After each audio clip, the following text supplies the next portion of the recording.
बातें बता रहा हूं, कुछ ट्रिक दे रहा हूं, उसको सीख लेते हैं जिससे कि हमारी ये भी कहानी आसान हो जाए और अंदर की सारी इनऑर्गेनिक केमिस्ट्री जो भी आपके केमिकल बॉन्डिंग में है, पी ब्लॉक में है, डी ब्लॉक में है, वो भी आसान हो जाए इस वैकेंट ऑर्बिटल के बहाने। फिर उसमें वो सारे क्वेश्चन मैंने आपको नीट के सब करवा दिए, नीट एम्स सबके, एएफएमसी सबके क्वेश्चन मैंने आपको करा दिया इस छोटे से सेशन में। बस इतना ही पढ़ना और देखना क्या गजब का अगर क्वेश्चन आएगा तो वो कोई भी क्वेश्चन गलत नहीं। आप आंख बंद करके कह सकते हैं कि डी ऑर्बिटल भी है और साथ ही साथ वो डी ऑर्बिटल क्या है, खाली है, यूज करना है कर लो कि भाई कोऑर्डिनेट बॉन्ड बनना चाहिए। और क्या ये बैक बॉन्डिंग हर जगह हो सकती है? नहीं, उसके लिए भी कंडीशन है। आपकी नीट के लिए बैक बॉन्डिंग बोरॉन ट्राइहैलाइड के लिए बड़ा इंपॉर्टेंट है भैया। Boron trihalide feel like resonance, इसको एकदम सिंपल ऑर्गेनिक केमिस्ट्री की तरह भी आप फील करिए तो आपको समझ में आएगा कि हाँ, एक्सटेंट ऑफ बैक बॉन्डिंग ऐसा कोई मेडिकल एंट्रेंस नहीं है जिसमें ना पूछा गया हो।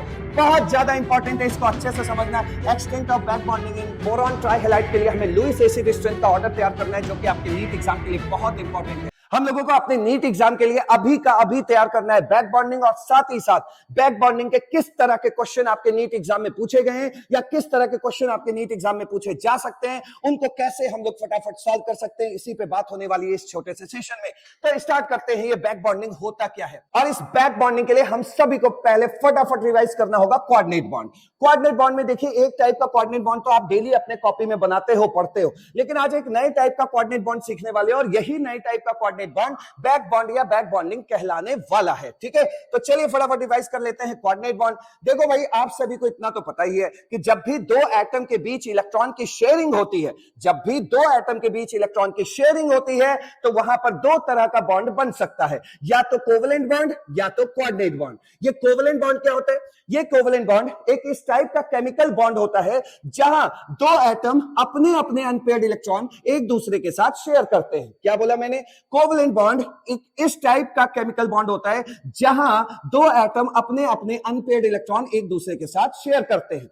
इस कोवेलेंट बॉन्ड की खास बात यह है कि दोनों एटम इक्वल नंबर में अपने अपने अनपेयर्ड इलेक्ट्रॉन शेयर करते हैं। जैसे आप यहां देख सकते हैं, ए ने अपना एक इलेक्ट्रॉन यहां रखा तो बी ने भी अपना एक ही इलेक्ट्रॉन यहां रखा, और इस तरह जो इनके बीच शेयरिंग हो रही है, जो ये दोनों एटम एक दूसरे के साथ अपने इलेक्ट्रॉन्स को शेयर कर रहे हैं इक्वल नंबर में, तो इस तरह से बना हुआ केमिकल बॉन्ड कोवेलेंट बॉन्ड कहलाता है। यहां भी देख सकते हैं इक्वल नंबर के इलेक्ट्रॉन शेयर हो रहे हैं, तो इस तरह से बना हुआ बॉन्ड कोवेलेंट बॉन्ड कहलाता है। यहां भी देख सकते हैं इक्वल नंबर के इलेक्ट्रॉन शेयरिंग हो रहे हैं दोनों एटम की तरफ से, तो इस तरह बना हुआ बॉन्ड कोवेलेंट बॉन्ड कहलाता है। आखिर ये इलेक्ट्रॉन की शेयरिंग हो क्यों रही है? अरे भैया, इलेक्ट्रॉन की शेयरिंग से ये जो एटम्स हैं वो अपना डबलेट या ऑक्टेट को कंप्लीट करते हैं, जिससे कि ये मॉलिक्यूल स्टेबल होता है, स्टेबलाइज्ड होता है, इसीलिए इलेक्ट्रॉन की शेयरिंग होती है। तो फाइनली इस कोवेलेंट बॉन्ड में हमने ये सीखा कि भैया जब इक्वल नंबर के अनपेयर्ड इलेक्ट्रॉन दोनों एटम की तरफ से शेयर होते हैं तो उस तरह से बना हुआ केमिकल बॉन्ड कोवेलेंट बॉन्ड कहलाता है। अब आते हैं कोऑर्डिनेट बॉन्ड पे। देखिए, कोऑर्डिनेट बॉन्ड में भी इलेक्ट्रॉन की शेयरिंग ही होती है, कोऑर्डिनेट बॉन्ड भी एक तरह का कोवेलेंट बॉन्ड ही होता है, लेकिन यहां पर दो एटम में से कोई एक एटम अपना लोन पेयर सामने वाले के साथ शेयर करता है। यहां क्या हो रहा था? अनपेयर्ड इलेक्ट्रॉन की शेयरिंग हो रही थी और दोनों लोगों ने इस बॉन्ड को बनाने में अपना अपना कंट्रीब्यूशन दिया था। लेकिन यहां पर ये जो कोऑर्डिनेट बॉन्ड देख रहे हो, यहां पर दोनों एटम में से कोई एक एटम अपना लोन पेयर सामने वाले के साथ शेयर कर रहा होगा, सामने वाले को डोनेट कर रहा होगा, तो इस तरीके से बना हुआ बॉन्ड कोऑर्डिनेट बॉन्ड कहलाता है। तो फाइनली कोऑर्डिनेट बॉन्ड उस तरह का केमिकल बॉन्ड होता है जहां दो एटम में से एक एटम अपना लोन पेयर सामने वाले के साथ शेयर करता है, सामने वाले को डोनेट करता है, तो उस तरह से बने हुए बॉन्ड को हम लोग कोऑर्डिनेट बॉन्ड कहते हैं। कोऑर्डिनेट बॉन्ड बनाने के लिए दोनों एटम में से किसी एक एटम के पास लोन पेयर का होना जरूरी है और सामने वाले के पास वैकेंट ऑर्बिटल का होना जरूरी है, क्योंकि जब ये लोन पेयर इसको देगा, शेयर करेगा, तो कम से कम इसके पास इसके लोन पेयर को रखने की जगह तो होनी चाहिए। तो इसलिए कोऑर्डिनेट बॉन्ड सिर्फ वही बन सकता है जहां एक एटम के पास लोन पेयर हो और दूसरे एटम के पास वैकेंट ऑर्बिटल हो, खाली ऑर्बिटल हो इस लोन पेयर को रखने के लिए। ठीक है, तो फाइनली इस कोऑर्डिनेट बॉन्ड में हमने ये सीखा है कि यहां पर दो एटम के बीच कोऑर्डिनेट बॉन्ड बनता है जब एक एटम अपना लोन पेयर सामने वाले के साथ शेयर करता है।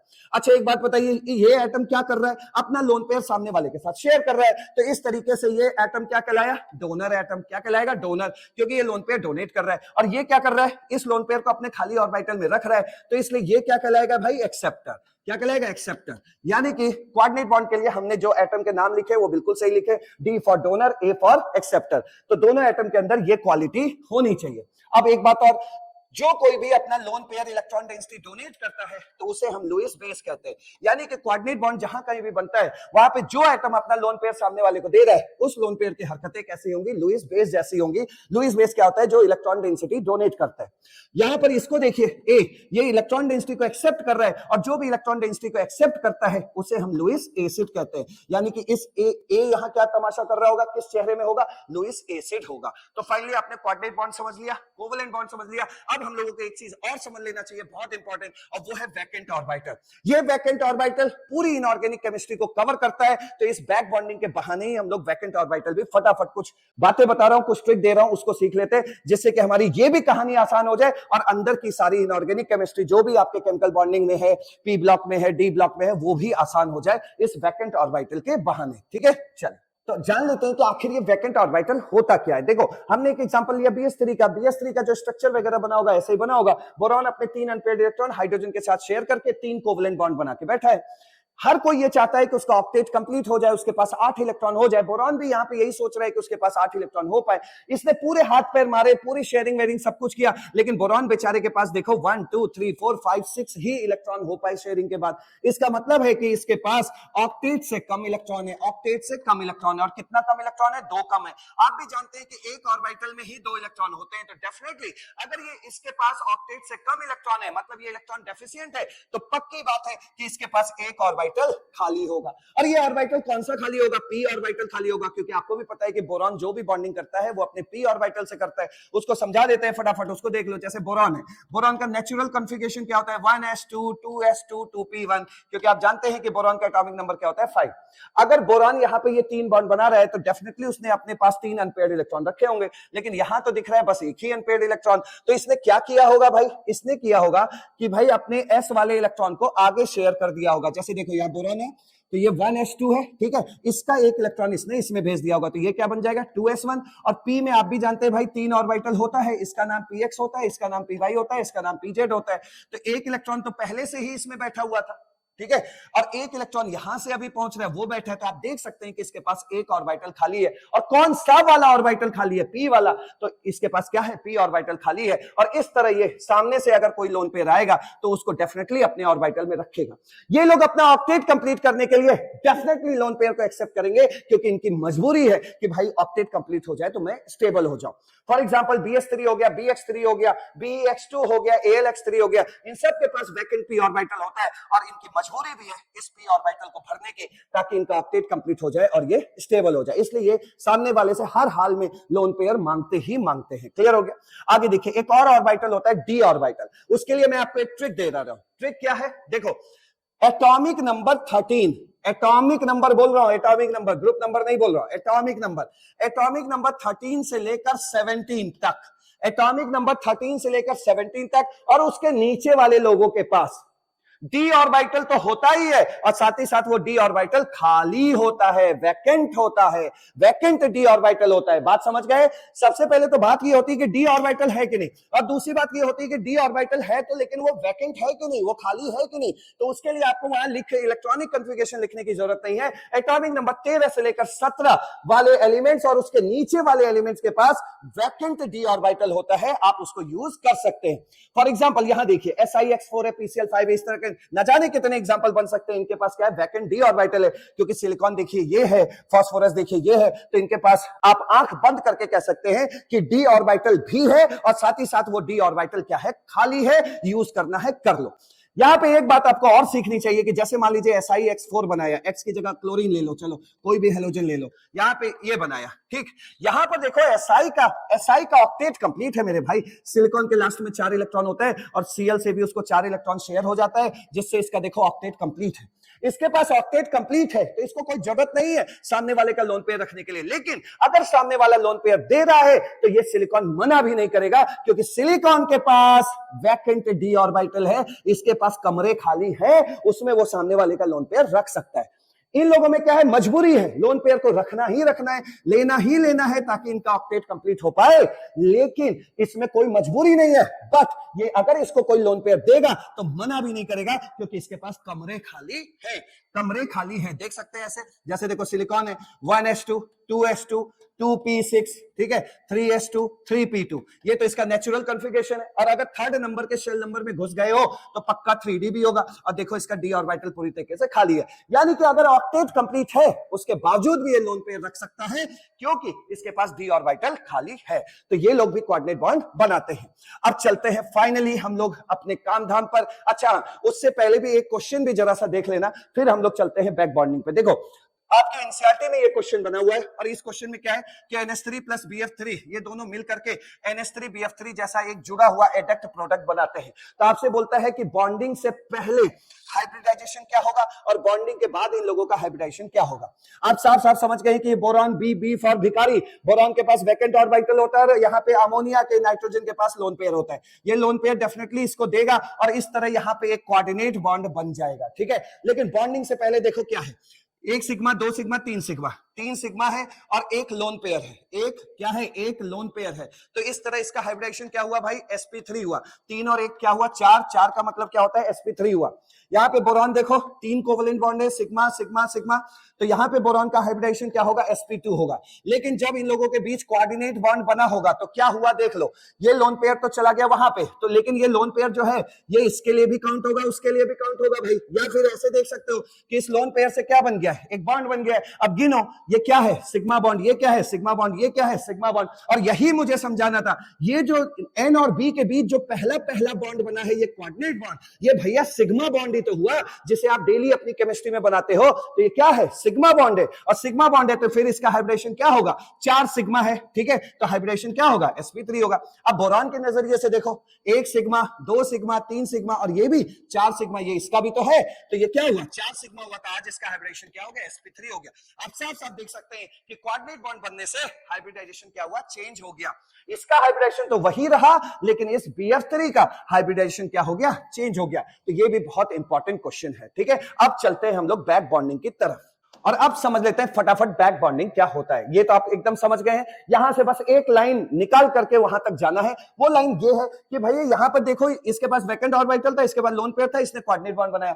चूंकि अमोनिया और BH3 के बीच ये पहला पहला बॉन्ड बन रहा है तो इसका नाम क्या होगा, सिग्मा बॉन्ड होगा। तो सिग्मा टाइप कोऑर्डिनेट बॉन्ड जो होता है वो हम अपने नॉर्मल जिंदगी में हमेशा पढ़ते हैं। लेकिन यहां पर देखो अब क्या हो रहा है, ये BF3 दिख रहा है, डेफिनेटली बोरॉन के पास क्या होगा, वैकेंट ऑर्बिटल होगा, इसके पास वैकेंट ऑर्बिटल होगा। और देखो सामने वाला जो फ्लोरीन लगा हुआ है उसके पास क्या है भाई, लोन पेयर है, तो पक्का यहां पर भी एक कोऑर्डिनेट बॉन्ड बन रहा होगा। क्लियर हो गया। चूंकि बी और एफ के बीच में पहले से ही एक बॉन्ड बना बैठा है, पहले से ही एक बॉन्ड बना बैठा है, तो वो क्या नाम ले जाएगा अपने साथ, सिग्मा। अब जो भी बॉन्ड बनेगा उसका नाम क्या होगा, पाई। तो पाई टाइप कोऑर्डिनेट बॉन्ड को, पाई टाइप कोऑर्डिनेट बॉन्ड को हम लोग क्या नाम देते हैं, बैक बॉन्ड या बैक बॉन्डिंग। क्लियर हुआ, इतना पॉइंट क्लियर हुआ। पाई टाइप कोऑर्डिनेट बॉन्ड को क्या बोलते हैं, back bonding. Sigma type coordinate bond को क्या बोलते हैं, नॉर्मल कोऑर्डिनेट बॉन्ड। पाई टाइप कोऑर्डिनेट बॉन्ड को क्या बोलते हैं, बैक बॉन्डिंग। तो यानी बैक बॉन्डिंग के लिए कंडीशंस वही है कि भाई कोऑर्डिनेट बॉन्ड बनना चाहिए। और क्या ये बैक बॉन्डिंग हर जगह हो सकती है, नहीं, उसके लिए भी कंडीशन है। कंडीशन क्या है, पहले ध्यान से सुनिए। जिसके बीच भी बैक बॉन्डिंग होनी है उसमें से कोई एक जरूर सेकंड पीरियड का होना चाहिए। सेकंड पीरियड बोले तो छोटा एटम होगा तो वहीं पर बैक बॉन्ड बनेगा, ठीक है। आइए समझा देते हैं बैक बॉन्डिंग की कंडीशन। कंडीशन में क्या है, बैक बॉन्डिंग तो आप समझी गए हैं। कंडीशन में क्या है, कंडीशन में सबसे पहले दो कंडीशन तो कोऑर्डिनेट बॉन्ड वाली होगी। कोऑर्डिनेट बॉन्ड में क्या है कि एक एटम के पास क्या होना चाहिए, लोन पेयर होना चाहिए, ठीक है भाई। और दूसरे वाले एटम के पास क्या होना चाहिए, वैकेंट ऑर्बिटल होना चाहिए। और तीसरी, ये तो हो गया कोऑर्डिनेट बॉन्ड बनाने की कंडीशन। और बैक बॉन्डिंग के लिए जरूरी कंडीशन क्या है उसको जरा ध्यान से देख लीजिए। देखो भैया, यहां पर जो भी डोनर या एक्सेप्टर है, डोनर ये है, एक एटम ये है, और एक्सेप्टर एक एटम ये है, ये कैसे कैसे होने चाहिए, कब इनके बीच में ये बैक बॉन्डिंग होगी। देखिए, या तो डोनर सेकंड पीरियड का हो, किस पीरियड का हो, सेकंड पीरियड हो, ठीक है, और एक्सेप्टर भी सेकंड पीरियड का हो, तो भाई ये बैक बॉन्डिंग हो जाएगी, ठीक है, बैक बॉन्डिंग हो जाएगी। डोनर मान लीजिए सेकंड पीरियड का है और एक्सेप्टर थर्ड पीरियड का है, तब भी बैक बॉन्डिंग हो जाएगी। डोनर अगर थर्ड पीरियड का है और एक्सेप्टर सेकंड पीरियड का है, सेकंड पीरियड का है, तो बैक बॉन्डिंग हो जाएगी। कोई भी एक सेकंड पीरियड का होगा उनमें से, तो बैक बॉन्डिंग हो जाएगी। डोनर अगर थर्ड पीरियड का है और एक्सेप्टर भी थर्ड पीरियड का है, तो भैया बैक बॉन्डिंग नहीं होगी। डोनर अगर सेकंड पीरियड का है, ठीक है, सेकंड पीरियड का है, और एक्सेप्टर मान लीजिए थर्ड नहीं फोर्थ फिफ्थ पीरियड का है, तो भैया उस एटम का साइज बड़ा होगा, और साइज बड़ा जब भी होगा तो वहां बैक बॉन्डिंग पॉसिबल नहीं है। तो याद रखिएगा, सिर्फ यही कॉम्बिनेशन बैक बॉन्डिंग बनवाता है, सिर्फ यही कॉम्बिनेशन बैक बॉन्डिंग बनवाता है। अब हम लोगों को यह देखना चाहिए कि बैक बॉन्डिंग से असर क्या पड़ रहा है इस इनऑर्गेनिक केमिस्ट्री पर। अब देखते हैं कि बैक बॉन्डिंग की वजह से क्या क्या असर उस मॉलिक्यूल पे पड़ता है। उसमें सबसे पहले देख लेते हैं बॉन्ड लेंथ, फिर देखेंगे बॉन्ड स्ट्रेंथ।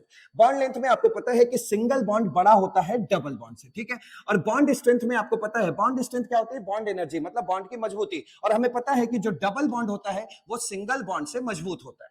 अब ध्यान से देखिए, यहां पर बैक बॉन्डिंग हुई, आप समझ चुके हैं बैक बॉन्डिंग होगी। तो एक बात बताओ, जब तक बैक बॉन्डिंग नहीं हो रही थी तो यहां सिंगल बॉन्ड था, अब क्या हो गया? डबल बॉन्ड हो गया। और हमें पता है कि डबल बॉन्ड छोटा होता है सिंगल बॉन्ड से, पता ही आपको। तो बैक बॉन्डिंग की वजह से यहां क्या चेंज हुआ? डबल बॉन्ड बन गया। डबल बॉन्ड बन गया, इसका मतलब बॉन्ड लेंथ क्या हो गया? कम हो गया। तो बैक बॉन्डिंग अगर जहां कहीं भी हो रहा है तो याद रखना है भैया, बॉन्ड लेंथ क्या होगा? कम हो जाएगा। क्लियर? तो बैक बॉन्डिंग ज्यादा तो बॉन्ड लेंथ क्या हो जाएगा? कम हो जाएगा। ये समझ गए। अब दूसरी बात समझो, बॉन्ड की मजबूती। जब तक बैक बॉन्डिंग नहीं थी यहां पर तो ये सिंगल बॉन्ड था, कमजोर था। लेकिन बैक बॉन्डिंग की वजह से क्या हो गया? डबल बॉन्ड बन गया, दो बॉन्ड बन गया, तो ये अब और मजबूत हो गया। तो बैक बॉन्डिंग की वजह से क्या हुआ? बॉन्ड स्ट्रेंथ बढ़ गई, बॉन्ड स्ट्रेंथ बढ़ गई। सिंगल की जगह अब ये डबल हो गया, और डबल बॉन्ड मजबूत होता है सिंगल बॉन्ड से। तो बैक बॉन्डिंग की वजह से यहां पे बीएफ जो ये बॉन्ड है, इसकी बॉन्ड की मजबूती बढ़ गई। तो ये चीज आपको दिमाग में रखना ही रखना है, ठीक है। तो यहां से फाइनल एक बार और देख लेते हैं कि अगर बैक बॉन्डिंग होती है तो बॉन्ड लेंथ कम हो जाता है, अगर बैक बॉन्डिंग होती है तो बॉन्ड की मजबूती बढ़ जाती है। क्लियर हुआ पॉइंट? चलिए नेक्स्ट आप देखते हैं, नेक्स्ट आगे क्या क्या इफेक्ट पड़ते हैं जो आपके लिए बहुत इंपॉर्टेंट बनने वाले हैं। आपके नीट के लिए बैक बॉन्डिंग बोरॉन ट्राइहैलाइड के लिए बड़ा इंपॉर्टेंट है भैया। बोरॉन ट्राइहैलाइड मतलब बोरॉन के साथ 3 हैलोजन लगे होंगे, तो बोरॉन ट्राइहैलाइड के केस तो एकदम पढ़ के जाना। यहां पर देख सकते हो कि भाई हैलोजन है, हैलोजन में क्या क्या है? एफ है, सीएल है, बीआर है, आई है। तो ध्यान से देखो भाई, एफ सेकंड पीरियड का है, ये थर्ड पीरियड का होता है, ये सेकंड पीरियड का है। लेकिन ये लोग फोर्थ पीरियड और फिफ्थ पीरियड के हैं, तो ये तो बैक बॉन्डिंग में पार्टिसिपेट करेंगे नहीं, पहली चीज। दूसरी बात देखो, यहां पर मान लो कि एफ या सीएल कुछ लगा हुआ है, तो यहां क्या होगा? लोन पेयर होगा। लोन पेयर अगर है तो पक्का यहां पे देखो वैकेंट ऑर्बिटल है, तो बैक बॉन्डिंग होगी ही होगी। अब दूसरी चीज समझिएगा कि बोरॉन, बोरॉन का कौन सा ऑर्बिटल खाली था? आपको मैंने बताया था, पी ऑर्बिटल खाली था। और हैलोजन के ये जो लोन पेयर्स हैं, ये भी कहां बैठे हैं? पी ऑर्बिटल में बैठे हैं। तो ये जो भी कोऑर्डिनेट बॉन्ड बन रहा है, बन तो पाई बॉन्ड ही रहा है। तो इस बैक बॉन्डिंग का नाम क्या दोगे? इसका नाम दोगे कि ये जो बारात आ रही है, ये जो बॉन्ड बन रहा है, वो किसके बीच बन रहा है? पी ऑर्बिटल और पी ऑर्बिटल के बीच बन रहा है। तो इसलिए हम इस बैक बॉन्डिंग का नाम क्या देंगे? पी पाई, पी पाई। क्लियर हो गया? यहां पर आप सभी कंडीशन आपको पता है कि हैलोजन के पास क्या है? लोन पेयर होता है, तो ये अपना डोनेट करेगा। बोरॉन के पास वैकेंट ऑर्बिटल होता है, तो वो उसको एक्सेप्ट करेगा। क्लियर? तो बोरॉन ट्राइहैलाइड के केस में आपको बड़े अच्छे से पढ़ना है। इस पर कई question, lewis acid, lewis base, back bonding, extent of back bonding खूब पूछा गया है BX3 में, ठीक है। बोरॉन ट्राइहैलाइड के केस में ये जो बैक बॉन्डिंग है, इसमें हम लोगों को रेजोनेंस नहीं भूलना चाहिए, क्योंकि यहां पर आप देख रहे हैं कि जो बॉन्ड, जो भी बोरॉन और हैलोजन के बीच बॉन्ड बन रहा है, वो बॉन्ड मजबूत हो रहा है। मजबूत होने के पीछे ये रेजोनेंस भी है। जितना ज्यादा रेजोनेंस होगा वो बॉन्ड उतना ही मजबूत होता है। तो यहां पर रेजोनेंस को भी नहीं भूलना चाहिए। आप एक बात समझ लीजिए भाई, अगर हैलोजन है, एफ है या सीएल है, इसमें से कोई यहां बैठा है तो अपना लोन पेयर इस वैकेंट ऑर्बिटल में देगा, जिससे बैक बॉन्डिंग होगा।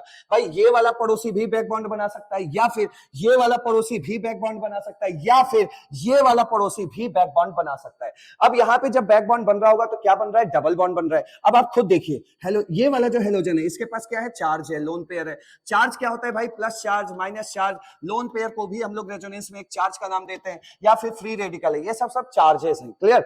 अब ये जब चार्जेस हैं तो आप देखिए यहां क्या बोल पा रहे हैं? Charge single double. Charge single double अगर आप बोल पा रहे हैं तो इसका मतलब यहां रेजोनेंस है। रेजोनेंस की वजह से क्या होगा कि ये पाई, रेजोनेंस में क्या होता है? जो पाई बॉन्ड होता है, एक नया पुराना पाई बॉन्ड टूटता है, नया पाई बॉन्ड बनता है। तो रेजोनेंस की वजह से ये पाई बॉन्ड यहां पहुंच जाएगा। कभी इधर भी देखो, इधर से भी रेजोनेंस है। ये देख लो भाई, यहां भी चार्ज सिंगल डबल है कि नहीं? तो क्या होगा? यहां का ये वाला पाई बॉन्ड टूटेगा, वो पाई बॉन्ड यहां पहुंच जाएगा। इसका मतलब पाई बॉन्ड यहां क्या हो रहा है? डीलोकलाइज हो रहा है। और डीलोकलाइज हो रहा है तो इसका मतलब हमें समझ लेना चाहिए कि इसके रेजोनेंस हाइब्रिड ही हमें सब कुछ सच्चाई बता रहा है कि भाई यहां साफ साफ सुन लो कि यहां भले ही इसने ही बैक बॉन्ड बनाया है, तो इसी को डबल बॉन्ड नहीं बोलो, सबको डबल बॉन्ड बोलो। सबके अंदर डबल बॉन्ड का कैरेक्टर आया है, सबके अंदर डबल बॉन्ड का कैरेक्टर आया है। तो इस वजह से देखिए भाई, सिंगल बॉन्ड से छोटा कौन होता है? Double bond. या फिर सिंगल बॉन्ड से मजबूत कौन होता है? Double bond. तो आप खुद देख रहे हैं कि रेजोनेंस की वजह से इसमें क्या है?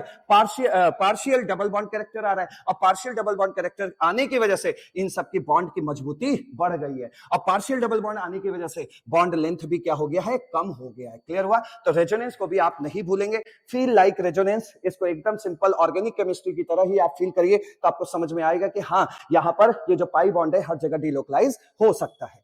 और अब देख लीजिए एक्सटेंट ऑफ बैक बॉन्डिंग। भैया बोरॉन ट्राइहैलाइड्स में एक्सटेंट ऑफ बैक बॉन्डिंग ऐसा कोई मेडिकल इंटरेस्ट नहीं है जिसमें ना पूछा गया हो, बहुत ज्यादा इंपॉर्टेंट है, इसको अच्छे से समझना। Extent of back bonding in boron trihalides. देखिए सबसे पहले तो ये समझिए क्या लिखा है extent of back bonding. Extent of back bonding का मतलब ये होता है कि किसमें बैक बॉन्डिंग जल्दी होगी, किसमें बैक बॉन्डिंग देरी से होगी। जिसमें बैक बॉन्डिंग जल्दी होगी तो हम कहेंगे एक्सटेंट ऑफ बैक बॉन्डिंग उसकी अच्छी है।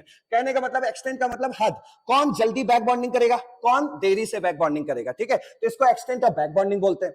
अब एक बात समझ लीजिए, यहां बोरॉन है, हर जगह आपको देखिए बोरॉन का ट्राइहैलाइड है, तो सबके पास पक्का वैकेंट डी होगा कि नहीं होगा, सबके पास पक्का वैकेंट डी होगा, सबके पास, सारे बोरॉन के पास क्या है, वैकेंट डी है।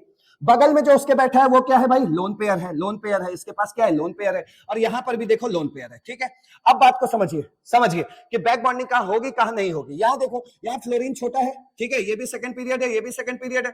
एक चीज समझ लेना कि दोस्ती किसमें अच्छी होगी, एक बच्चा जो है सेकंड क्लास का है, दूसरा बच्चा भी सेकंड क्लास का है, तो इसमें दोस्ती अच्छी होगी। एक बच्चा सेकंड क्लास का है, दूसरा बच्चा थर्ड क्लास का है, तो उसमें दोस्ती मतलब ठीक ठाक ही होगी, ज्यादा अच्छी नहीं होगी। एक बच्चा सेकंड क्लास का है, दूसरा बच्चा फोर्थ क्लास का है, तो इनके बीच उतनी अच्छी दोस्ती नहीं होगी। एक बच्चा सेकंड क्लास का है, एक बच्चा फिफ्थ क्लास में पढ़ता है, तो इसके बीच तो दोस्ती लगभग ना के बराबर ही होगी, पहली चीज। दूसरी चीज, आपको पता है कि ये जो है ये सेकंड पीरियड का है, ये थर्ड पीरियड का है, यहां तक तो बैक बॉन्डिंग होगी, लेकिन इन लोगों में तो भाई साहब में बैक बॉन्डिंग ही नहीं होगा, क्योंकि बैक बॉन्डिंग हमेशा सेकंड पीरियड या फिर सेकंड एंड थर्ड पीरियड के बीच होता है। Second and fourth, second and fifth period के बीच बैक बॉन्डिंग नहीं होता। क्यों नहीं होता बैक बॉन्डिंग, जरा ध्यान से देख लो। ये बोरॉन है, ये इसके पास क्या है, वैकेंट ऑर्बिटल है, और जो आयोडीन है वो बहुत बड़ा साइज का होता है, तो इसका मतलब ये आयोडीन क्या है, बहुत दूर होगा, बहुत दूर होगा, तो ये बेचारा अपना लोन पेयर ही नहीं दे पाएगा, और जब लोन पेयर देगा ही नहीं तो कोऑर्डिनेट बॉन्ड बनेगा नहीं, कोऑर्डिनेट बॉन्ड बनेगा नहीं तो बैक बॉन्डिंग होगी नहीं, इसीलिए एक्सटेंट ऑफ बैक बॉन्डिंग इसमें सबसे खराब होगी, ठीक है भाई। अब इसमें देख लो BF3 में, इन चारों में से BF3 में सबसे जल्दी बैक बॉन्डिंग होगा, क्योंकि फ्लोरीन छोटा है, बगल ही में ही बैठा है, एकदम बगल में बैठा है लोन पेयर की मदद करने के लिए, और आपके पास है क्या, खाली ऑर्बिटल, वैकेंट ऑर्बिटल, ये फटाक से इसमें दे देगा, फटाक से इसमें देगा, तो क्या होगा, बैक बॉन्डिंग सबसे जल्दी होगा। तो ये रहा back bonding, extent of back bonding का ऑर्डर। तो इस तरीके से आपको समझना है। इन लोगों में तो बैक बॉन्डिंग होने का सवाल ही नहीं है, इन दोनों में होगा, और इन दोनों में भी सबसे अच्छा इसमें होगा। जितने स्मॉल साइज एटम होंगे और अगर वहां बैक बॉन्डिंग हो रही है तो याद रखिएगा कि उसी में बैक बॉन्डिंग जल्दी होगा जहां छोटे से छोटा एटम प्रेजेंट हो। क्लियर हो गया? चलिए अब आगे बढ़ते हैं। अच्छा, इसमें एक चीज और जान लो, extent of back bonding proportional to 1/, size of p orbital, ऐसा कुछ अपना लिख लो, साइज ऑफ p ऑर्बिटल, ठीक है, साइज ऑफ p ऑर्बिटल। इधर देखो, जैसे फ्लोरीन है, सेकंड पीरियड का है तो इसका p ऑर्बिटल छोटा होगा, ये थर्ड पीरियड का है तो इसका p ऑर्बिटल थोड़ा बड़ा होगा, ये फोर्थ पीरियड का है तो इसका p ऑर्बिटल और बड़ा होगा, और ये देखो ये फिफ्थ पीरियड का है तो इसका p ऑर्बिटल और बड़ा होगा। तो जिसका p ऑर्बिटल सबसे बड़ा होगा, p orbital, size of p orbital अगर ज्यादा होगा तो एक्सटेंट ऑफ बैक बॉन्डिंग क्या होगा, कम होगा। तो इसका साइज ऑफ p ऑर्बिटल सबसे बड़ा है, देखो सबसे बड़ा साइज का p ऑर्बिटल इसमें है, तो इसीलिए इसमें एक्सटेंट ऑफ बैक बॉन्डिंग खराब है। क्लियर हो गया? क्लियर हो गया? चलिए नेक्स्ट आगे बढ़ते हैं। और अब इस बोरॉन ट्राइहैलाइड के लिए हमें लुईस एसिड स्ट्रेंथ का ऑर्डर तैयार करना है, जो कि आपके नीट एग्जाम के लिए बहुत इंपॉर्टेंट है। सबसे पहले लुईस एसिड क्या होता है, जो इलेक्ट्रॉन पेयर को एक्सेप्ट करता है, उस तरह की चीज को हम लुईस एसिड बोलते हैं। और लुईस एसिड स्ट्रेंथ का मतलब क्या होता है कि जो अच्छा लुईस एसिड होगा, जो जल्दी इलेक्ट्रॉन पेयर एक्सेप्ट करेगा, उसका लुईस एसिड स्ट्रेंथ भी क्या होगा, ज्यादा होगा। तो जो जल्दी इलेक्ट्रॉन पेयर एक्सेप्ट करेगा उसका लुईस एसिड स्ट्रेंथ क्या होगा, अच्छा होगा, मतलब ज्यादा होगा। ठीक है, और सुनो, ये इलेक्ट्रॉन पेयर कौन एक्सेप्ट करता है, उस घर का मुखिया। कहने का मतलब, जैसे मान लीजिए कि हमारे पास एक चीज लिखा हुआ है, यहाँ पे AX3 लिखा हुआ है, ठीक है, तो इस घर का सेंट्रल एटम कौन है, मुखिया कौन है, A है, तो यही इलेक्ट्रॉन पेयर एक्सेप्ट करेगा, ठीक है, और यही इलेक्ट्रॉन पेयर बाहर देगा। कुल मिला के बात समझे कि इलेक्ट्रॉन देने और लेने की कहानी किसकी होती है, उस घर के मुखिया की, उस घर के सेंट्रल एटम की। तो जाके सेंट्रल एटम से बात करो और खुद ही पता चल जाएगा कि भाई कौन इलेक्ट्रॉन पेयर एक्सेप्ट करेगा, कौन इलेक्ट्रॉन पेयर एक्सेप्ट नहीं करेगा। ध्यान से देखिए, मैंने यहाँ पे क्या किया कि एक इलेक्ट्रॉन पेयर यहाँ पे छोड़ दिया, ठीक है, इलेक्ट्रॉन पेयर छोड़ दिया। अब मैं यहाँ पे BF3 के पास आया और इस बोरॉन से कह रहा हूं कि यार तुम्हारे पास तो खाली ऑर्बिटल होता है, तो तुम क्या इलेक्ट्रॉन पेयर एक्सेप्ट करोगे? कह रहा नहीं, मेरे पास खाली ऑर्बिटल था, जिसे फ्लोरीन ने अपने लोन पेयर से बैक बॉन्डिंग के जरिए इस खाली ऑर्बिटल को भर दिया है, तो मुझे इस इलेक्ट्रॉन पेयर की कोई जरूरत नहीं है। तो भाई ये जल्दी एक्सेप्ट नहीं करेगा, और जल्दी एक्सेप्ट नहीं करेगा तो सबसे घटिया लुईस एसिड कहलाएगा। क्लियर हुआ? अब चलते हैं BI3 पे। BI3 से पूछे, यार बोरॉन तुम्हारे पास तो देखो वैकेंट ऑर्बिटल है, तो क्या तुम ये इलेक्ट्रॉन पेयर एक्सेप्ट करोगे? तो ये बोरॉन कहेगा कि अरे मैं तो बहुत सबसे जल्दी इस इलेक्ट्रॉन पेयर को एक्सेप्ट करूंगा। मैंने पूछा क्यों, इतनी जल्दी क्यों इस इलेक्ट्रॉन पेयर को एक्सेप्ट करोगे? तो कह रहा है यार मेरे बगल का जो दोस्त है वो बहुत दूर है, और बहुत दूर है, तो उसका लोन पेयर मेरे खाली ऑर्बिटल को नहीं भर पा रहा है, ये लोन पेयर यहां तक नहीं आ पा रहा है। इसलिए मुझे तो भैया अपना ऑक्टेट कंप्लीट करना ही है, इसलिए मैं कहीं भी बाहर का इलेक्ट्रॉन पेयर बहुत जल्दी एक्सेप्ट करूंगा, तो यहाँ पे ये फास्ट एक्सेप्टेंस होगा। तो इस तरह क्या हुआ कि ये Bi3 सबसे जल्दी इलेक्ट्रॉन पेयर एक्सेप्ट करेगा। So that's why this is highly acidic, यानी हाईली लुईस एसिडिक, मतलब इसका लुईस एसिडिक स्ट्रेंथ सबसे अच्छा होगा, क्योंकि यहाँ का बोरॉन सबसे जल्दी इस इलेक्ट्रॉन पेयर को एक्सेप्ट करेगा, और जो जल्दी इलेक्ट्रॉन पेयर को एक्सेप्ट करता है उसका लुईस एसिडिक स्ट्रेंथ क्या होता है, सबसे ज्यादा होता है। क्लियर? तो ये ऑर्डर होप सो आपको समझ में आ गया होगा। नेक्स्ट आगे देखिएगा, यहां पर देखिए few more examples of back bonding, बहुत इंपॉर्टेंट एग्जांपल है, बड़े अच्छे से आपको देखना है। देखिए ये ट्राइमिथाइल एमाइन है, NCH3 का होल थ्राइस है, यहाँ पे ये ट्राइसिलाइल एमाइन है, NSIH3 का होल थ्राइस है, और यहाँ पे NPH3 का होल थ्राइस है। ठीक है, सबसे पहले एक बात बताओ कि क्या बैक बॉन्डिंग हो सकती है, ये भी देखते रहो। देखो नाइट्रोजन सेकंड पीरियड का, कार्बन सेकंड पीरियड का, सर सोच सकते हैं। यहाँ पे देखिए नाइट्रोजन सेकंड पीरियड का, SI थर्ड पीरियड का, सर हाँ यहाँ भी हम सोच सकते हैं। यहाँ देखिए फास्फोरस थर्ड पीरियड का है, ये थर्ड पीरियड का है, SI भी आपका थर्ड पीरियड का है, तो भैया यहाँ तो बैक बॉन्डिंग पॉसिबल ही नहीं है। तो क्या असर पड़ा, ये कह रहा है आपसे, क्वेश्चन कह रहा है कि इसका शेप ऐसा होता है जबकि इसका शेप ऐसा होता है, ऐसा काहे भाई? तो आइए समझाते हैं उसको ऐसा काहे। ध्यान से देखिए, यहां पर देखो नाइट्रोजन के ऊपर लोन पेयर है और बगल में कार्बन है, भले ही जरूर दोनों सेकंड पीरियड के हैं, लेकिन कार्बन के पास तो वैकेंट ऑर्बिटल ही नहीं है। यहाँ कार्बन क्या है भाई, सब के सब जो है चारों बॉन्ड बना रखा है, तो इसके पास कोई वैकेंट पी ऑर्बिटल है नहीं। जब इसके पास वैकेंट ऑर्बिटल ही नहीं है तो बैक बॉन्डिंग संभव नहीं है, और जब बैक बॉन्डिंग संभव ही नहीं है, बैक बॉन्डिंग हो ही नहीं सकता, फिर मैं आपसे इसका हाइब्रिडाइजेशन पूछूं तो आप कहेंगे सर इसका हाइब्रिडाइजेशन होगा, 3 सिग्मा बॉन्ड है, 3 सिग्मा बॉन्ड है, और एक जो है लोन पेयर है, एक आपका क्या है, लोन पेयर है, तो इसका मतलब क्या हुआ, 4 हुआ। 4 का मतलब क्या हुआ, sp3, और sp3 आप भी जानते हैं कि sp3 जिसका भी हाइब्रिडेशन होता है और एक लोन पेयर होता है, तो उसका शेप कैसा होता है, पिरामिडल। याद करिए अमोनिया, तो इसका शेप क्या हुआ, पिरामिडल हुआ। ठीक है, यहां पे जब हम गए तो देखो SI के पास क्या है, मैंने आपको बता रखा है कि एटॉमिक नंबर 13 से लेकर एटॉमिक नंबर 17 और उसके नीचे वालों के पास वैकेंट डी होता है। तो भले ही यहाँ पे SI का देखो ऑक्टेट कंप्लीट है, लेकिन अगर इसको कोई लोन पेयर देगा, भले ही SI का ऑक्टेट कंप्लीट है, लेकिन अगर इसको कोई लोन पेयर देगा तो ये मना नहीं करेगा। क्यों? क्योंकि SI के पास क्या है, वैकेंट डी ऑर्बिटल है। क्लियर हो गया? तो यहाँ पर नाइट्रोजन अपना लोन पेयर क्या है, SI को दे रहा है, तो लोन पेयर तो यहाँ अवेलेबल ही नहीं है, यहाँ का लोन पेयर यही अवेलेबल था, तो ये लोकलाइज था, ये लोन पेयर तो इधर डीलोकलाइज हो गया। तो हाइब्रिडाइजेशन निकालते समय आप ये लोन पेयर काउंट नहीं कर पाएंगे, क्योंकि ये तो वहां चला गया बैक बॉन्डिंग के जरिए। तो इसका हाइब्रिडाइजेशन अगर मैं पूछूं तो क्या बोलोगे? तो इसका हाइब्रिडाइजेशन क्या निकलेगा भाई? देखो यहाँ पे 3 सिग्मा बॉन्ड आपको नजर आ रहा है और लोन पेयर है नहीं, तो 3 सिग्मा प्लस 0 लोन पेयर, तो इसका मतलब क्या हुआ, 3 का मतलब क्या हुआ, sp2, और sp2 का शेप आप जानते हो ट्रायंगुलर प्लेनर, यानी कि बैक बॉन्डिंग ने खेल बिगाड़ दिया किसका, शेप का। बैक बॉन्डिंग की वजह से देखो शेप बिगड़ गया। नेक्स्ट आगे देखिएगा, यहाँ पे NPH3 का होल थ्राइस, NPH3 का होल थ्राइस में बैक बॉन्डिंग हो ही नहीं रही है, और जब बैक बॉन्डिंग हो नहीं रही है तो इसका हाइब्रिडेशन में पूछूंगा तो आप कहेंगे सर देखिए 3 सिग्मा है और एक लोन पेयर है, तो इसका मतलब इसका हाइब्रिडेशन क्या आएगा, sp3 आएगा, तो इसका भी शेप क्या होगा, पिरामिडल होगा, क्योंकि इसमें बैक बॉन्डिंग हो नहीं रही है।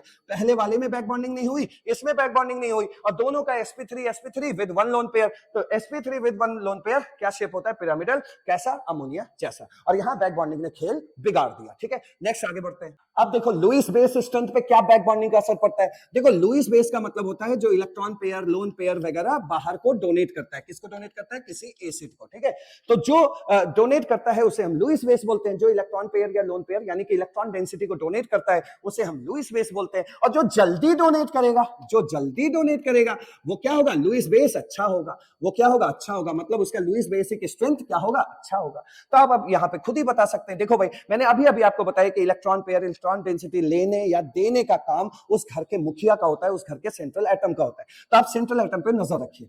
यहाँ पे देखिए नाइट्रोजन का ये जो लोन पेयर है वो लोन पेयर अपने घर में बैक बॉन्डिंग में जाएगा नहीं, और जब बैक बॉन्डिंग में जाएगा नहीं तो इसका मतलब ये बाहर चला जाएगा। लेकिन यहाँ पे देखो इस मॉलिक्यूल के अंदर देखो नाइट्रोजन का लोन पेयर क्या हुआ, SI के वैकेंट डी में चला गया। इस तरह यहाँ पाई कोऑर्डिनेट बॉन्ड बन गया, मतलब यहाँ क्या हो रहा है, बैक बॉन्डिंग हो रही है। बैक बॉन्डिंग हो रही है तो इसका मतलब इसका लोन पेयर तो बाहर के लिए अवेलेबल ही नहीं है। तो बाहर कौन दे रहा है, ये दे रहा है, ये अपना फटाफट देगा, और यहां तो ये बाहर दे ही नहीं पाएगा। तो जो बाहर इलेक्ट्रॉन पेयर देता है वो लुईस बेस होता है, और जो जल्दी देता है इलेक्ट्रॉन पेयर या लोन पेयर को बाहर वो अच्छा लुईस बेस होता है। तो ये दे पा रहा है बाहर इलेक्ट्रॉन पेयर को, लोन पेयर को, तो इसलिए ये अच्छा लुईस बेस कहलाएगा। क्लियर हुआ पॉइंट? आगे बढ़िए, नेक्स्ट पॉइंट देखिएगा।